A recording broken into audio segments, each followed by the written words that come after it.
Well, this is a huge visual effects film. Certainly the largest I've done, and one of the largest ever made. By the end of the day, we'll probably be over 1,400 visual effects shots. We have 3 of the largest visual effects companies in the world working on this film, sometimes on the same shot for the first time. And we've never had that chance before. Where the challenge came was actually trying to refine these mythological creatures into something that works well on screen. Literally half the cast on this film will be populated by characters that were either entirely created in the computer, or half of them will be created in the computer. You couldn't have made this film 5 years ago. You couldn't have done a completely photorealistic lion 5 years ago.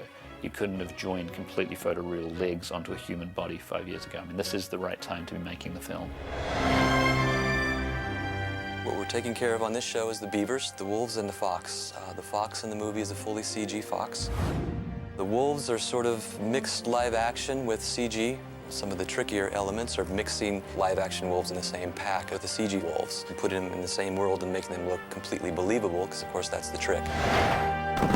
There's a huge amount of pressure on the visual effects side to deliver creatures that you believe are actually in the scene and acting alongside our real cast. There's a side of acting that's kind of playing make-believe, and when we're acting to our ping-pong balls and on, you know, our various models and stuffed toys, it's still just being make-believe, and you just totally immerse yourself in the situation.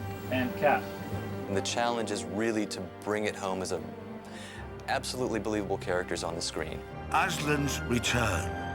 Thomas' arrest, the secret police, it's all happening because of you. You're blaming us.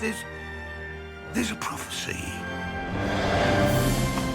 One of the biggest things we had to figure out was how we're going to make a CG lion that really lives up to what everyone's expecting of Aslan. When you see Aslan, you should be as terrified of him as you would be a real lion. You should be as attracted to him as, you know, wanting to pet a real lion. So to me, the animation first has to have the sense of weight and believability that doesn't look like animation.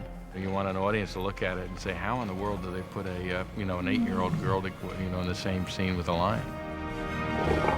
Aslan's been 2 years in the making, and he's now making it to screen. It is a great achievement by Rhythm Hughes, no doubt. A little bit of movement out there, guys.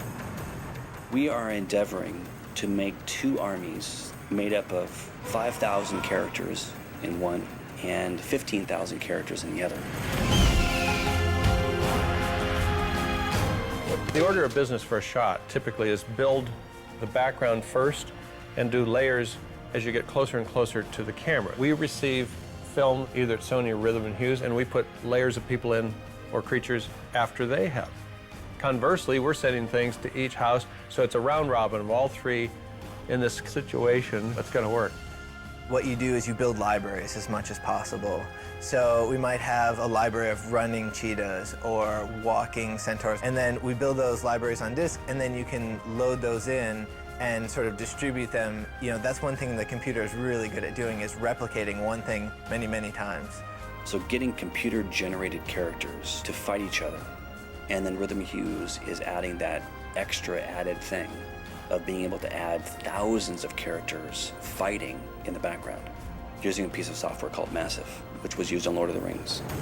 It's an artificial intelligence program that can take actions that have been captured, and they create these brains for each one of the characters. So they're all different. They all move different and act different. We now have the ability to create digital creatures that have their own intelligence. You get emergent, intelligent behavior in a real battle just unfolding before your eyes. It's almost like we're watching it happen, then carefully directing it. Our striving every day is to try to make what we have seen in our imagination come to life.